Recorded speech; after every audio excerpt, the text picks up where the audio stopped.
The wind hit me first, sharp with salt, whipping my hair across my face as I stepped out of the truck onto the coastal cliffside. It stung my skin, pulling me back to the edge where the Pacific crashed endless below. I came here for the job, nothing more, checking this fence line before the storms rolled in. Isolation suited me fine. I'd learned to deny that ache for something steadier, something real, after too many goodbyes. Tools heavy in my hands, I knelt by the first post, waves thundering like a warning. The work demanded focus, wire taut against the pull of the sea. But this land tugged deeper, whispering of roots I swore I didn't need. As that post leaned precarious in the gust, a distant figure stirred from the house, approaching slow across the gravel. I gripped the wire cutters tight, the metal cool and unyielding against my palms. Rust flaked under my fingers, gritty like the silt from last night's tide that still clung to my boots.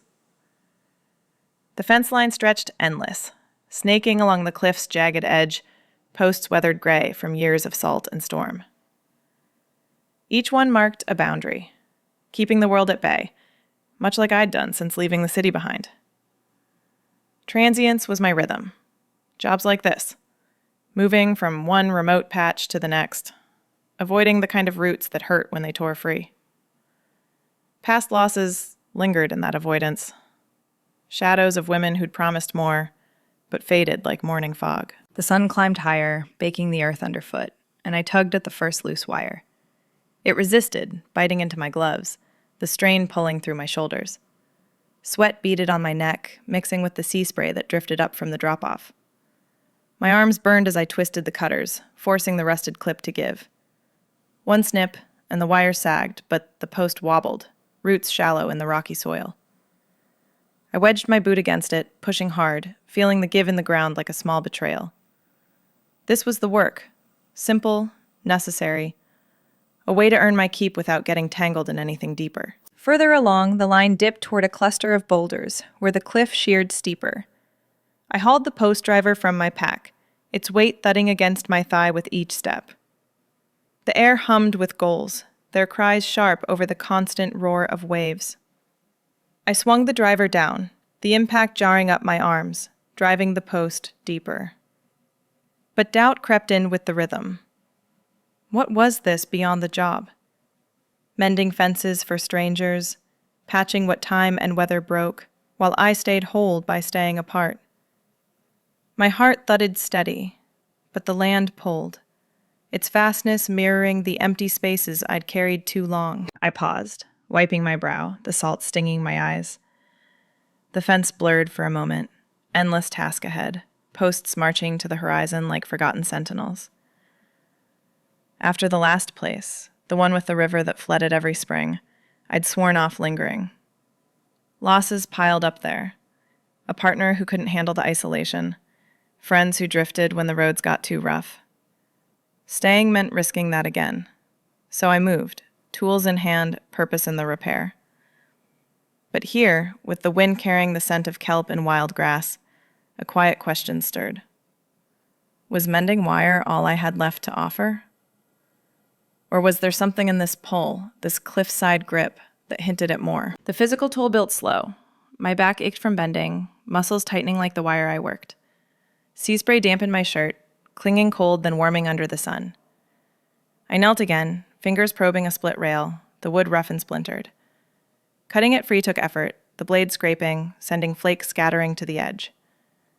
Below, the ocean churned, foam white against black rock, a reminder of how fragile these lines were. I straightened, rolling my shoulders, the strain settling deep.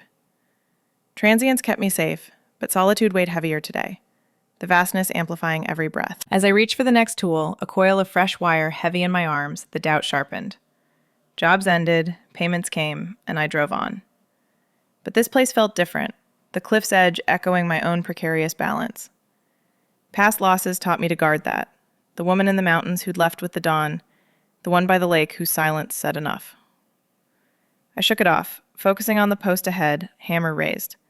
The impact echoed, solid, grounding.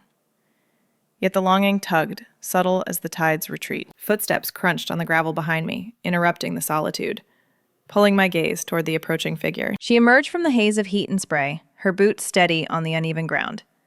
Broad-shouldered, with hair tied back under a worn hat, she carried a jug of water in one calloused hand, the other tucked into the pocket of her jeans. I straightened, wiping my hands on my thighs, the grit still clinging like a second skin. She stopped a few paces away, eyes scanning the fence before meeting mine. Steady, like the horizon line where sea met sky. Unyielding, but not unkind. "Thought you might need this," she said, voice low over the wind, extending the jug. Her hands were rough, fingers marked by old scars, the kind earned from years of wrangling this land. I took it, our fingers brushing just enough to feel the warmth of her skin against the cool metal. The water was cold, tasting of minerals from some well deep in the earth. I drank deep, the relief sharp after the salt and sweat. "Thanks," I managed, handing it back. She nodded, capping it without a word, her gaze dropping to the leaning post I'd been wrestling. "That one's been tricky since the last blow. Roots don't hold well here, too much rock, not enough give." Her words came practical, no fuss, pointing to a weak spot where the wire had frayed against the post's base. I followed her line of sight, seeing it now. The subtle sag, the way the cliff's edge pulled everything precarious. "Yeah, I noticed. Planning to brace it with a stay." I knelt again, gesturing to the spot, feeling her presence settle beside me. Up close, her flannel shirt hung damp from the mist rolling in, clinging to her shoulders, the fabric faded blue like the sea on a calm day. She smelled of earth and faint wood smoke, cutting through the brine. She crouched too, examining the wire, her movements sure, no wasted effort. We fell into silence then, the kind that wasn't empty but weighted, observing each other as much as the task. I watched her fingers trace the rust, testing the tension, while she glanced at my gloves, worn thin at the palms. The waves crashed below, a steady underscore, but up here, the air between us thickened, subtle tension coiling like the fence itself. "This stretch gets the worst of it," she said after a beat, breaking the quiet. "Winds whip up from the cove, twist everything loose. Lost a section last winter. Cows wandered right off the edge." Her tone stayed even, but there was a flicker in her eyes, something guarded beneath the facts. I nodded, pulling the cutters again. "Seen it before, on other coasts. Brace 'em early, or they go." We talked like that, short exchanges on the weak spots, the post by the boulder cluster, the rail splintered from driftwood impacts. No personal digs, just the work, but her competence drew me in, mirroring my own careful steps. She didn't hover, she assessed, suggested a tighter knot here, a deeper drive there. The stubborn post fought us both. I swung the driver, the thud echoing dull against the rock, but it barely budged, soil unyielding. She stepped in without asking, gripping the base with both hands, her muscles shifting under the flannel. "On 3, she murmured. We counted low, and I hammered while she studied. The post shifted, then held, but as I set the tool down, her hand brushed mine, reaching for the wire. Brief, electric, skin warm and real against the chill air. I froze for a second, pulse quickening, but she pulled back, smooth, uncoiling fresh wire like nothing happened. The touch lingered in my mind, a spark amid the grit. We worked on, side by side now, the sun shifting overhead, casting longer shadows across the cliff. Her presence eased the strain, turning solitude to something shared, unspoken. We moved to the next sagging section, where the wire dipped low between two posts, pulled taut by the relentless wind. I handed her the pliers without a word, our fingers grazing again, deliberate this time in the exchange. She took them, twisting the loose clip with a firm twist, the metal scraping soft against the rust. I followed with the hammer, driving a new staple into the wood, each strike sinking with the crash of waves below. No need for talk. The labor spoke for us, bodies falling into step along the cliff's edge. Her quiet competence drew my eye as we worked. She anticipated the fence's tricks, the way a post might shift under pressure, roots giving way to the undercut soil.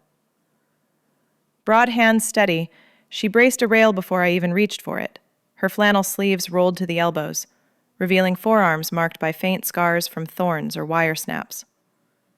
It mirrored my own guarded way, the careful measurements I took in every job, every place I landed.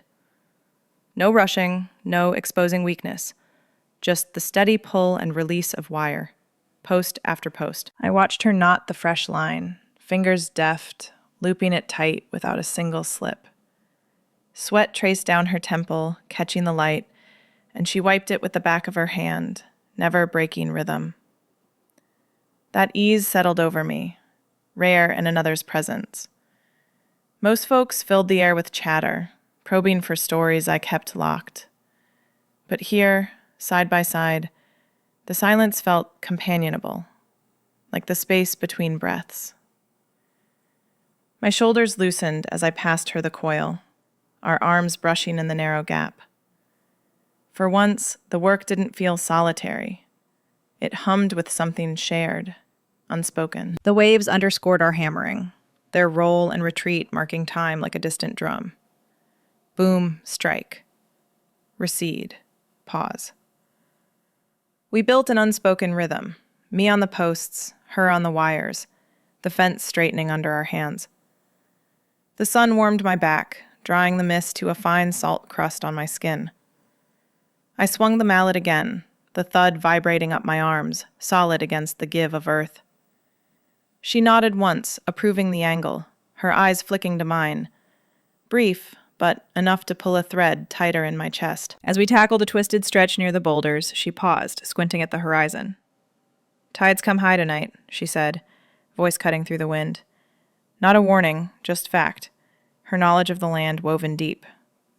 This line held through the '98 storm. Posts driven by my grandmother, back when the cliffs were wilder. She knew the pull of the sea, how it claims what it wants. Her words carried weight, revealing layers of history in the rock and wire. I imagined those hands before hers, generations mending against the same crash, the land's memory etched in every knot. I absorbed it, hammer pausing mid-swing. Her tie to this place ran deep, unlike my drifting path. Yet in that moment, sharing the strain of a stubborn rail, I felt a flicker of anchor. We pulled together, wire singing taut as it snapped into place. The competence in her movements, the way she read the fence like a story, eased something in me. Guarded as I was, this presence didn't press. It simply fit, like the tool into my palm. Further on, the section grew thicker with scrub, branches snagging our clothes. I clipped them back, thorns pricking through my gloves, while she tested the tension, plucking the wire like a string. It hummed low, true now. The rhythm held, waves pounding steady, our steps matched along the path. Sweat soaked my shirt, clinging heavy, but the burn in my muscles felt purposeful, shared. Her quiet mirrored mine, no need to fill the gaps, just the work binding us closer with each post. By midday, the line stood firmer, shadows lengthening under our feet. She straightened, rolling her neck, and I followed suit, the ache settling deep but bearable. That rare ease lingered, a warmth against the coastal chill. We'd mended more than wire. Something unspoken wove between us, subtle as the tide's pull. The sun hung high then, heat pressing down, and she glanced toward the rocks overlooking the sea. "Lunch?" she asked, simple, nodding that way. We set the tools aside, heading to the edge for a break. We settled on the flat rocks, the sea sprawling below like a vast, restless sheet. She unpacked a simple meal from her pack, cheese wrapped in cloth, bread still warm from the oven, a few apples bruised from the fall. No plates, just the stone between us, the wind tugging at the edges of the cloth. I bit into the bread, the crust cracking under my teeth, crumbs scattering toward the drop. The cheese melted on my tongue, sharp and grounding after the salt of the morning. She ate slow, methodically, her eyes on the horizon where clouds gathered low. "Storms like this one brewing," she said after a while, nodding at the sky. "They roll in fast from the cove, turn the air thick. Been that way since I was a kid, watching from the house." Her voice blended with the waves, low and unhurried, pulling me into the rhythm. I followed her gaze, the sun's warmth soaking through my shirt now, drying the damp patches, easing the chill that had settled in my bones. "Yeah, coasts do that," I replied, swallowing a bite of apple, the juice tart and sticky on my fingers. "Hit a stretch up north last summer. Winds howled for days, fences shredded like paper. Isolation out there, it's what you sign up for, right? Keeps things simple." The words came easy, skirting the edges of why I chose jobs like this, places where the land dwarfed everything else. She nodded, tearing off another piece of bread, her fingers leaving faint imprints in the soft center. She leaned back on her elbows, the rock warm beneath her, flannel bunching at the shoulders. Simple's what holds it together. This place, it's been mine 3 generations. Dad taught me the lines, how the weather carves you if you let it. But alone it gets quiet. Too quiet, sometimes. Her eyes flicked to mine, holding just a second longer than needed before dropping to the sea. I felt the sun's heat deepen on my skin, a contrast to the slow thaw inside, walls I'd built cracking under the casual share.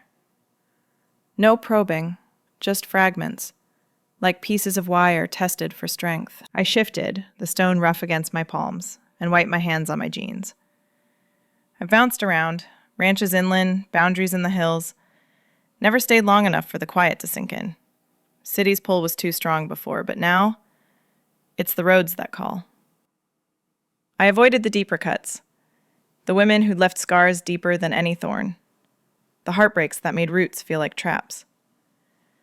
The apple core rolled from my hand, tumbling to the edge, and she caught it mid-fall, her reflexes quick, setting it aside without comment. The warmth spread, sun baking my arms, loosening the tension from the morning's haul. Her presence did that too, subtle, like the tide easing back. Weather here's got stories, she continued, gesturing to the cliffs. That bend down there swallowed a boat once back in 72. Folks say it whispers at night, but I think it's just the echo of what's gone.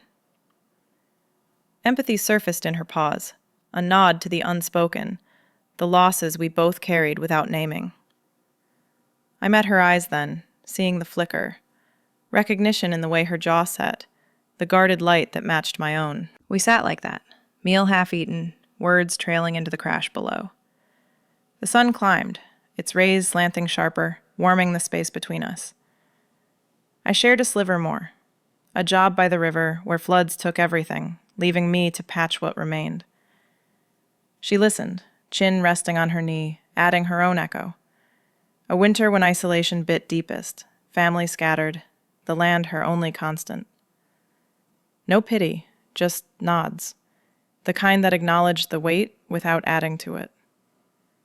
The internal chill thawed further, her steady gaze pulling threads loose I'd knotted tight. A glance lingered as I reached for the last cheese, our hands nearly touching on the cloth. Her eyes held mine, hinting at the mutual pull, the shared undercurrent of seeking something solid amid the drift. The sun's warmth mirrored it, skin alive under the light, contrasting the slow melt within. We weren't rushing revelations, just letting fragments surface, like driftwood washing up clean. The afternoon wind picked up then, gusting sharper from the sea, carrying the scent of rain. It tugged at the cloth, scattering crumbs, urging us back to the fence before the clouds closed in. We gathered the remnants of lunch, stuffing the cloth into her pack, the wind whipping harder now, carrying the first hint of rain. Back at the fence, the tougher stretch waited near the cliff's sharp drop, where the ground crumbled to nothing but air and rock. The posts here leaned precarious, roots exposed like desperate fingers clutching the edge. I gripped the wire cutters again, heart thudding uneven as I eyed the sheer fall below, waves gnawing at the base, foam surging white. Fear tightened my chest, not just for the height, but for how it mirrored the edges I'd walked too long, one slip from losing hold. She moved ahead, boots scraping the loose gravel, her flannel snapping in the gusts. "This part's the worst," she said, voice steady but edged with caution. "Lost footing here once, pulled me close to the brink." We worked the first post together, me bracing the base while she looped the wire, our bodies inches from the void. The strain pulled through my arms, muscles burning as I wedged the driver down, soil giving way in gritty clumps. Sweat slicked my palms, mixing with the mist, and every creak of the post amplified the drop's call, heightening the knot in my gut.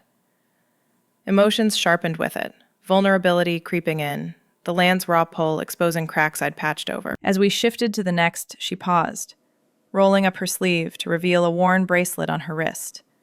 Leather braided with faded beads, the kind that had seen salt and sun. "This was hers," she murmured, fingers tracing it absently. "My love from the city, years back." She gave it before the storms took her. Car accident on the coastal road, slick with rain. Her voice cracked just once, eyes on the sea, the token a quiet anchor against the wind. Loss hung in the air, tangible as the spray, her guarded shell thinning in the share. I felt it echo my own ghosts, but she pressed on, knotting the wire tighter, as if mending this line could steady the past. The admission stirred something in me, the cliff's edge pressing closer. "This place pulls at me," I said, voice low over the roar, admitting the rootless path I'd clung to. Jobs like this, drifting from coast to inland, never planting deep after the women who left me adrift. One by the river, gone with the flood. Another in the hills, chasing her own horizon. The words tumbled out, raw as the exposed roots, echoing her loss in my transience. Fear heightened it all, the drop below a mirror to that instability, emotions swelling with the tide's threat. We were close now, shoulders brushing in the tight spot where scrub tangled the line, her breath syncing with mine, short, deliberate, warm against the chill. I reached for a stubborn clip, fingers fumbling the rust, and she steadied my hand, her touch firm, grounding. Our breaths matched, in and out with the wind's howl, bodies leaning into the narrow gap between post and precipice. The physical closeness amplified everything. The heat of her arm against mine, the subtle shift of her hip as she balanced. Vulnerability peaked there, the fence's fragility underscoring our own, hearts exposed like the cliff's underbelly. "I'm not just here for the repair," I admitted then, the jolt hitting hard, voice barely above the waves. "Seeking something more. Stability. Maybe you." Her eyes met mine, steady amid the gusts, the confession hanging electric, pulling us tighter than any wire. We pressed on, the line firming under our hands, posts standing defiant against the drop. Dusk crept in, sky bruising purple and orange, the sun dipping low to gild the sea. The final post stood firm at last, its base driven deep into the reluctant soil, wire humming taut between it and the last. I set the tools aside on the gravel, the hammer's handle still warm for my grip, clinking soft against the cutters. Dusk had deepened, the sky a bruise of purple streaked with fading orange, the sun's last light gilding the waves far below. The fence line stretched complete now, a straight sentinel against the cliff's wild edge, holding back the sea's endless claim. My hands ached, calluses raw from the day's pull, but a quiet satisfaction settled in, mingled with something heavier. The pull to leave warring with the urge to stay. I straightened, rolling my shoulders, the wind cooler now as shadows lengthened across the path. Tomorrow's drive loomed in my mind, the truck packed, the next job waiting inland where the coasts gave way to dustier trails. Transience had always been my shield, moving before the roots could grip, before the warmth could turn to loss. But here, with the sea's murmur fading into twilight, my heart thudded uneven, a drum against my ribs, echoing the wave's retreat. This place tugged harder than the wire ever had, the land's grip mirroring the one forming in my chest.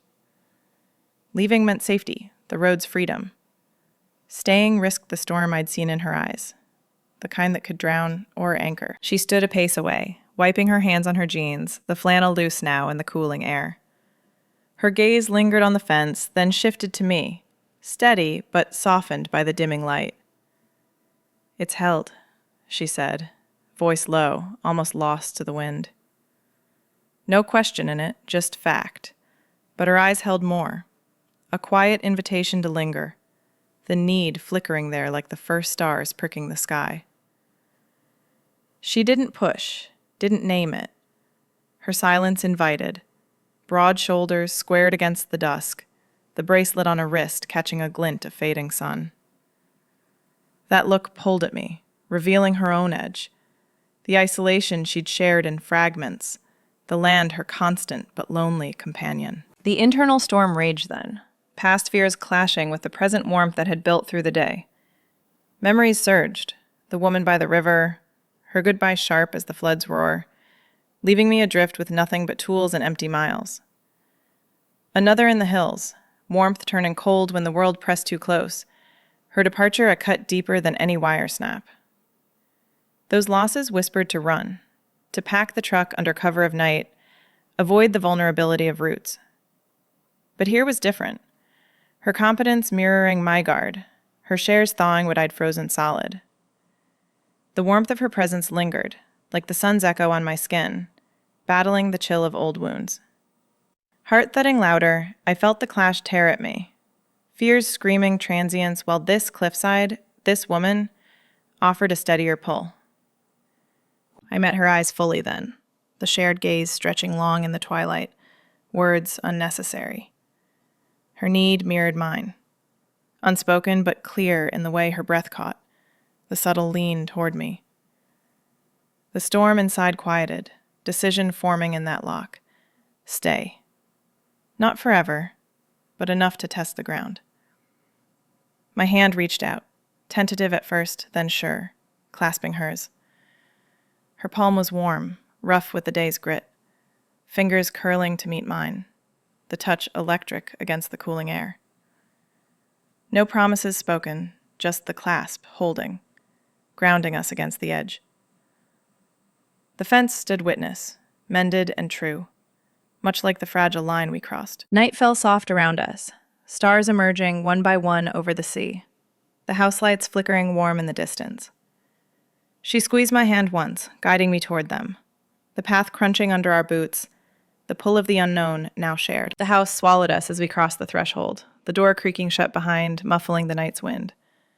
Inside, the kitchen glowed dim, a single lamp casting soft pools on the worn wooden counters, the air thick with the scent of pine and faint herbs from a shelf. She moved to the hearth, kneeling to stir the embers, coaxing them to life with a poker that scraped gentle against the stone.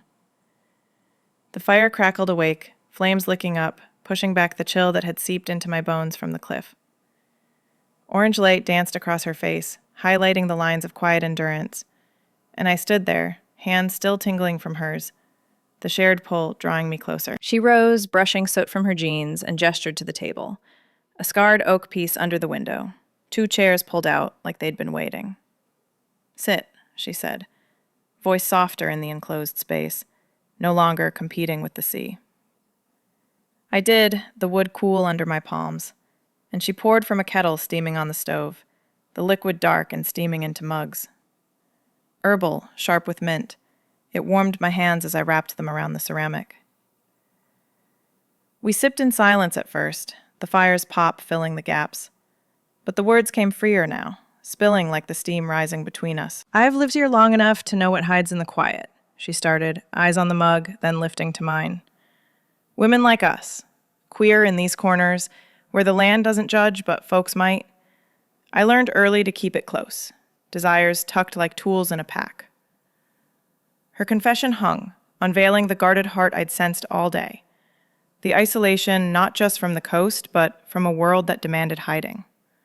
I nodded, the fire's heat thawing the last of my reserve, and leaned in, the chair creaking under me. It's the same pull that's kept me moving, I replied, voice low, the mint biting my tongue.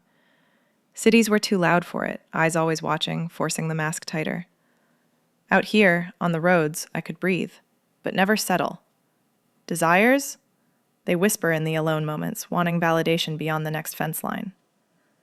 The admission flowed easier, identities surfacing raw, no fragments now but the full weight, our shared queerness, the ache for connection that mirrored the land's vast hunger. She listened, chin tilted, the firelight catching the bracelet's beads, a token of her own hidden losses. The space between us shrank as she reached across the table, her fingers finding mine again, deliberate this time. I turned my hand, palm up, and she traced the scars there. Faint lines from wire snaps and hammer slips, each one a map of jobs past. Her touch was light, calluses rough against my skin, sending warmth coiling up my arm, deeper into my chest. These tell stories, she murmured, thumb pressing a deeper ridge near my wrist.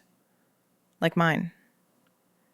She rolled her sleeve higher, revealing her own forearm, a jagged mark from an old fall, and guided my fingers to it. The skin was warm, textured like weathered wood, and I traced it, slow, feeling the pulse beneath, our breaths sinking in the fire's glow. That sensory intimacy pulled the air taut, validating the hidden selves we'd guarded. Her eyes held mine, steady, affirming the desires we'd unveiled. No judgment, just recognition. The kind that said we fit in this dim space, queer and real. "I've wanted this," she whispered, voice cracking soft. Someone who sees the land and me without turning away. My heart slammed once, hard, against my ribs, the touch of her skin grounding the rush. I leaned closer, our knees brushing under the table, the fire's crackle underscoring the quiet truth. This connection mended more than fences, healing the rootless wander I'd carried. She stood then, pulling me up with her, the mugs forgotten. Our embrace came natural, arms wrapping slow, her flannel soft against my cheek, the scent of earth and smoke enveloping me. Bodies pressed close, the promise solidified there. No more drifting for me, no more solitary nights for her. Her hand settled at my waist, firm, and I felt the steady thud of her heart matching mine, the validation deep as the cliff's hold. We lingered, breaths mingling, the fire's warmth nothing to this shared heat. Desires affirmed in the simple press of skin. Outside, the night deepened, but dawn approached subtle, a faint gray lightening the window's edge, sealing our new beginning with the promise of morning. Dawn broke soft over the cliffs, gray light filtering through the kitchen window, painting the counters in pale strokes. I stirred first, her arm still draped across my waist from the night's embrace, the fire reduced to embers glowing faint. We rose quiet, pulling on boots and flannels against the morning chill, the air crisp with dew and the sea's endless breath.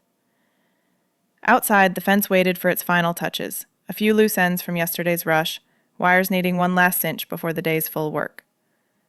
Her hand found mine as we stepped into the light, fingers lacing natural, the warmth chasing the night's shadows. We walked the line together, tools slung over shoulders, the gravel crunching under our steps like a shared pulse.